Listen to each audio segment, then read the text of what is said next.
Hi, I'm Anita Schneider from Albino Communications. I'm here at ASCO 2012 in Chicago. There has been some really exciting data that has come out at the conference, and Dr. Vincent from London Health Sciences Centre is here with us, and he's going to share some of his thoughts on the data.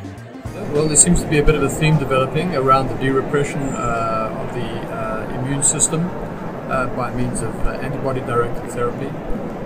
Two antibodies of interest, one ipilimumab, which is already well known in the melanoma arena, and the other one a novel antibody, a BMS antibody against PD-1. Both of these are directed against receptors on T cells, in the first case CTLA-4, in the second case PD-1. These are receptors that are normally used to damp the immune system in all of us because of the concern about autoimmunity. One of the great enigmas about cancer and the immune system is why the immune system is not more competent in getting rid of cancers. And it turns out that cancers, including non-small cell lung cancers, interestingly, seem to actively suppress the immune system by interacting with these ligands. By blocking, with ligands with these receptors. By blocking these receptors with antibodies, you prevent access and you prevent the tumor suppressing the immune system.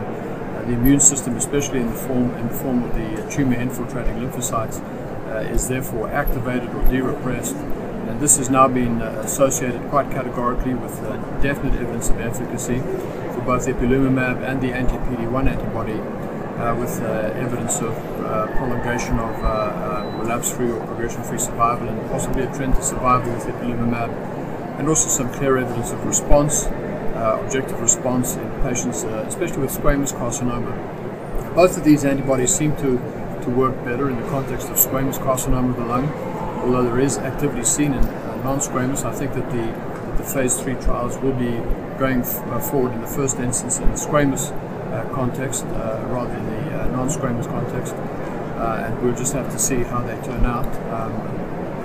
In terms of the toxicity and tolerability, the adverse event profile of ipilimumab is well described and seems to be consistent with what we know in melanoma patients. Somewhat less toxic is the anti-PD-1 antibody with fatigue, diarrhea, rash, and the occasional case of pneumonitis, including apparently at least one fatality.